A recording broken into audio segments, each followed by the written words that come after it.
ಬೆಳಗಾವಿಯ ಸರ್ಕ್ಯೂಟ್ ಹೌಸ್ನಲ್ಲಿ 45 ನಿಮಿಷಗಳ ಕಾಲ ಮುಖ್ಯಮಂತ್ರಿ ಸಿದ್ದರಾಮಯ್ಯ ಹಾಗೂ ಬಿಜೆಪಿಯ ಶಾಸಕ ಒಂದು ಕಾಲದ ಮೇ ಬಿ ಇವತ್ತು ಇರಬಹುದು ಅವರ ಶಿಷ್ಯ ರಮೇಶ್ ಜಾರಕಿಹೊಳಿ ಅವರು ಮಹತ್ವದ ಮಾತುಕತೆ ನಡೆಸಿ ಬಂದಿದ್ದು ಬಹುಪಾಲು ಮಾಧ್ಯಮಗಳಲ್ಲಿ ಈಗ ಚರ್ಚೆ ಆಗ್ತಿದೆ. ಆದರೆ ವಾಸ್ತವದಲ್ಲಿ ಏನಾಯಿತು?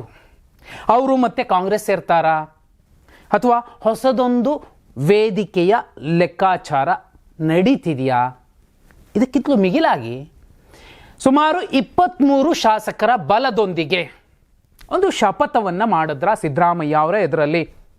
ಅನಾರೋಗ್ಯದ ಸಮಸ್ಯೆಯಿಂದ ಅವರು ರೆಸ್ಟ್ ತಗೋತಿದ್ರು. ಅಂತಹ ಸಂದರ್ಭದಲ್ಲಿ ಇಬ್ಬರು ನಾಯಕರು ಹೋಗಿದ್ದಿದ್ದು, ಒಬ್ಬರು ರಮೇಶ್ ಜಾರಕಿಹೊಳಿ ಬಿಜೆಪಿ ನಾಯಕ, ಒಂದು ಕಾಲದ ಬಾಂಬೆ ಟೀಮ್ ಲೀಡರ್, ಮತ್ತೊಬ್ಬರು JDSನೊಳಗಿನವ ಸಿದ್ದರಾಮಯ್ಯ, ಅದು GT ದೇವೇಗೌಡರು. ಇನ್ನೊಂದ್ಸಲಿ ಹೇಳ್ತಿದ್ದೀನಿ, JDS ಒಳಗಿರೋ ಒಕ್ಕಲಿಗ ಸಮಾಜದ ಸಿದ್ದರಾಮಯ್ಯ, ಅದು GT ದೇವೇಗೌಡರು.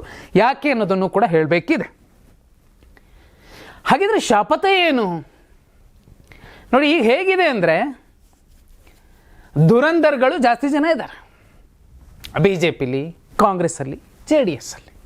ಅವರನ್ನು ನೀವು ಯಾವ ರೀತಿ ಬೇಕಾದರೂ ಅರ್ಥ ಮಾಡ್ಕೊಳ್ಳಿ. ಧುರಂಧರ್ ಯಾಕೆ ಅಂತ, ಒಂದು, ಸಿದ್ದರಾಮಯ್ಯ ಅವರನ್ನು ಇಳಿಸಿ ಆ ಜಾಗಕ್ಕೆ DK ಶಿವಕುಮಾರ್ ಅವರು ಬಂದು ಕೂರಬೇಕು ಅಂತ ಬಯಸ್ತಿರುವಂತಹ ನರೇಟಿವ್ ಏನಿದೆ, PR ಸ್ಟಂಟ್, ಪೇಯ್ಡ್ ಸ್ಟಂಟ್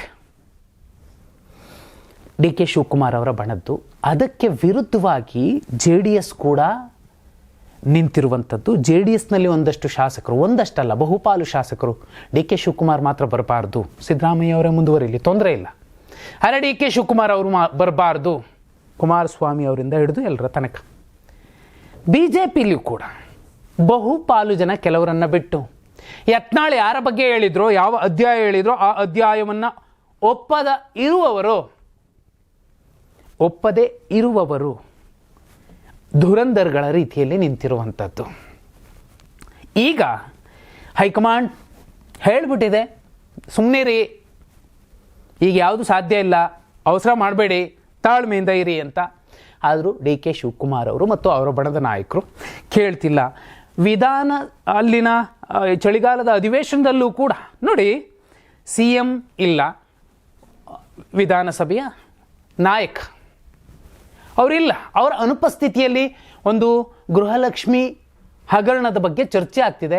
ಉಪಮುಖ್ಯಮಂತ್ರಿಗಳು ಆ ಸಮಯವನ್ನು ಸದುಪಯೋಗಪಡಿಸ್ಕೊಂಡು ನಾಯಕತ್ವದ ಛಾತಿ ಎಂಥದ್ದು ತನ್ನೊಳಗಿರುವಂಥದ್ದು ಅನ್ನೋದನ್ನು ಪ್ರದರ್ಶನ ಮಾಡ್ಬೋದಿತ್ತು, ಅದನ್ನು ಮಾಡಲಿಲ್ಲ. ಬದಲಾಗಿ ಅಲ್ಲಿ ಅವರಿಗೆ ಕೊಟ್ಟಂತಹ ಜಾಗದಲ್ಲಿ ಪ್ರತಿಯೊಬ್ಬರು ಬಂದು ಮಾತಾಡ್ಸೋಗ್ತಿದ್ದಾರೆ. ಯಾರು? ಅತಿ ಹೆಚ್ಚು ಲೀಡ್ನಲ್ಲಿ ಗೆದ್ದಂತಹ ನಯನಾ ಮೋಟಮ್ಮ ಅವರು, ಬಾಲಕೃಷ್ಣ ಅವರು, CP ಯೋಗೀಶ್ವರ್ ಅವರು, ರಂಗನಾಥ್ ಅವರು, ಇದೇ ಟೀಮ್. ಅರೆ, ಕೊಟ್ಟ ಕುದುರೆಯನ್ನು ನೀವು ಇದೊಂದು ಕಡೆ ಆದರೆ ಶಪಥ ಏನು?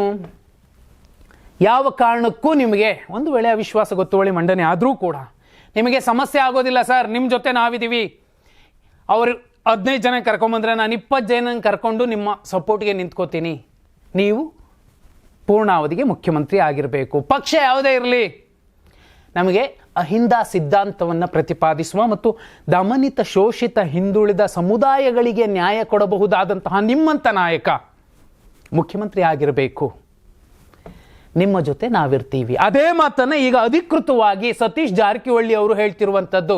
ಸಿದ್ದರಾಮಯ್ಯ ಅವರ ಬೆನ್ನಿಗೆ ಅಸೆಂಬ್ಲಿಯಲ್ಲೂ ಕೂಡ ನಾವಿರ್ತೀವಿ. ಅವರ ಪಕ್ಷದ ಶಾಸಕರಿರಲೇಬೇಕು, ಯಾಕಂದರೆ ಶಾಸಕಾಂಗ ಪಕ್ಷದ ನಾಯಕ ಸಿದ್ದರಾಮಯ್ಯ ಅವರು. ಆದರೆ ವಿಪಕ್ಷಗಳಲ್ಲಿನ ನಾಯಕರು ಕೂಡ ನಿಮ್ಮ ಜೊತೆ ನಾವಿರ್ತೀವಿ ಅಂತ ಒಂದು ಮೆಸೇಜ್ ಕೊಟ್ಟು ಹೋಗ್ತಾರೆ ಅಂದರೆ ಅವರಲ್ವಾ ರಿಯಲ್ ಮಾಸ್ ಲೀಡರ್. ಒಂದು ವೇಳೆ ಹೌದಪ್ಪ, ನಮಗೇನೋ ನಮ್ಮ ಆಸೆ ಈಡೇರಲಿಲ್ಲ ಅಂತ ಒಂದು ಬಣ, DK ಶಿವಕುಮಾರ್ ಅವರ ಬಣ BJPಗೆ ಹೋಗುತ್ತಾ? BJPಲಿ ಕರ್ಕೊಳ್ಳೋರಿಲ್ಲ, ಕ್ಯಾರೇ ಅಂತಿಲ್ಲ, ನಯಾ ಪೈಸೆ ಬೆಲೆ ಕೊಡ್ತಿಲ್ಲ. ಒಂದು ವೇಳೆ ಹೋಗ್ತೀವಪ್ಪ, ಏನೋ ಪರ್ಯಾಯ ವೇದಿಕೆ ಮಾಡ್ಕೋತೀವಿ, ಆಗ ಕಾಂಗ್ರೆಸ್ಗೆ ಅಷ್ಟೇ ಶಾಸಕರನ್ನು ಕರ್ಕೊಂಡು BJPಯಿಂದ ನಾನು ಬರ್ತೀನಿ, ರಮೇಶ್ ಜಾರಕಿಹೊಳಿ ಅವರು ಇಂಥದ್ದೊಂದು ಹೇಳಿಕೆ ಕೊಟ್ಟಿರುವಂಥದ್ದು. ಆ ಹೇಳಿಕೆಯನ್ನು ಕೊಟ್ಟು ಶಪಥ ಮಾಡಿರುವಂಥದ್ದು. ನಿಮ್ಮನ್ನು CM ಸ್ಥಾನದಿಂದ ಇಳಿಸೋದಕ್ಕೆ ಯಾರಿಂದಲೂ ಆಗೋದಿಲ್ಲ. ಒಂದು ವೇಳೆ ನೀವು ಹೇಳಿದ್ರೆ ಅಲ್ಲಿಗೆ ದಲಿತರನ್ನು ತಂದು ಕೂರಿಸ್ತೀರಾ ಅಂತ ಗೊತ್ತಿದೆ, ಅದಕ್ಕೆ ನಮ್ಮ ಸಪೋರ್ಟ್ ಇದೆ. ಇದು ನಡೆದಿರುವಂಥದ್ದು. ಜಿ ಟಿ ದೇವೇಗೌಡರು ಯಾಕೆ ಬಂದರು? ಯಾಕೆ ಅವರು ಒಕ್ಕಲಿಗ ಸಮಾಜದ ಸಿದ್ದರಾಮಯ್ಯ ಅಂತ ಹೇಳಬೇಕು ಅಂದರೆ, ಸೈದ್ಧಾಂತಿಕವಾಗಿ ಪಕ್ಷ ಬೇರೆ ಬೇರೆ ಇರಬಹುದು. ಹೌದು, ಸಿದ್ದರಾಮಯ್ಯ ಅವ್ರ ವಿರುದ್ಧ ಅವ್ರು ಗೆದ್ದಿದ್ದಾರೆ, ಅವರೇ ಸೋಲಿಸಿದ್ದಾರೆ, ಹೌದು. ಅದನ್ನು ಮೀರಿ ಅವರ ಮಧ್ಯೆ ಒಂದು ಅಂಡರ್ಸ್ಟ್ಯಾಂಡಿಂಗ್ ಇದೆ. ಇಲ್ಲ ಅಂದರೆ ಅವರ ಮಗನನ್ನು ಮತ್ತು ಅವರನ್ನು ಇಬ್ಬರನ್ನೂ ಕೂಡ ಮೈಸೂರಲ್ಲಿ ಗೆಲ್ಲಿಸ್ಕೊಳ್ಳುವಂಥದ್ದು. ಯಾಕಂದರೆ ಅವರಿಗೆ ಒಂದು ವೈಯಕ್ತಿಕ ವರ್ಚಸ್ಸಿದೆ. JDS ಪಕ್ಷದಿಂದಲೇ ಅವ್ರು ಗೆಲ್ತಿದ್ದಾರೆ ಅನ್ನೋದನ್ನು ಸ್ವಲ್ಪ ಮಟ್ಟಿಗೆ ತಗ್ಗಿಸಿ ಹೇಳಬೇಕಿದೆ. ಅವ್ರಿಗೂ ಒಂದು ವೈಯಕ್ತಿಕ ವರ್ಚಸ್ಸಿದೆ. ಅರಸೀಕೆರೆಯಲ್ಲಿ ಗೆದ್ದವರಿಗೆ ವೈಯಕ್ತಿಕ ವರ್ಚಸ್ಸಿರಲಿಲ್ವಾ? ಕಾಂಗ್ರೆಸ್ಸಿಂದಲೂ ಗೆದ್ದರು. ಇದು ಲೆಕ್ಕ. ಆದರೆ ಸರ್ಕ್ಯೂಟ್ ಹೌಸ್ನಲ್ಲಿ ಸುಮಾರು 45 ನಿಮಿಷಗಳ ಕಾಲ ಏನು ಮಾತುಕತೆ ನಡೀತು ರಮೇಶ್ ಜಾರಕಿಹೊಳಿ ಮತ್ತು ಸಿದ್ದರಾಮಯ್ಯ ಅವರದ್ದು, ಇದು ಧರ್ಮಸ್ಥಳದ ಒಂದು ಮೀಟಿಂಗ್ ಆಗಿತ್ತಲ್ಲ, 2018-19 ಮಧ್ಯೆಯ ಮೀಟಿಂಗ್. ಅಂಥದ್ದೇ ಮೀಟಿಂಗ್ನ ಒಂದು ಮುನ್ಸೂಚನೆಯನ್ನು, ಸುಳಿವನ್ನು ಕೊಡ್ತಿದೆ. ನೀವು ಏನೂ ಮಾಡಲಿಕ್ಕಾಗೋದಿಲ್ಲ ಸಿದ್ದರಾಮಯ್ಯ ಅವರನ್ನು. ರಮೇಶ್ ಜಾರಕಿಹೊಳಿ ಅವರು ನೇರ ಮಹಾನಾಯಕರಿಗೆ ಮೆಸೇಜನ್ನು ಕೊಟ್ಟಿದ್ದಾರೆ. ಇದು ನಿಜವಾದ ರಾಜಕಾರಣ. ದಮನಿತ, ಶೋಷಿತ, ತಬ್ಬಲಿ ಸಮಾಜಗಳ ನಾಯಕರು ಹೀಗೆ ಎದ್ದು ನಿಂತು ಅಬ್ಬರಿಸ್ತಾರಲ್ಲ, ಇದು ಪ್ರಜಾಪ್ರಭುತ್ವ ವ್ಯವಸ್ಥೆಯ ಒಂದು ಮಾಸ್ ಅಂಡ್ ಕ್ಲಾಸ್ ಒಂದು ಹೀರೋಗೆ ಸಿಗುತ್ತಲ್ಲ ಎಲಿವೇಶನ್, ಆ ಥರದ್ದು ರಮೇಶ್ ಜಾರಕಿಹೊಳಿ ಅವರು ಕೂಡ ಆ ಮೆಸೇಜನ್ನು ಕೊಟ್ಟಿದ್ದಾರೆ.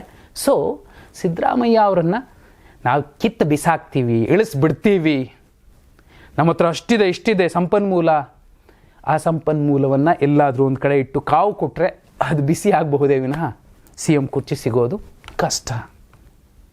ನೀವೇನಂತೀರ? ಕಮೆಂಟ್ ಮಾಡಿ.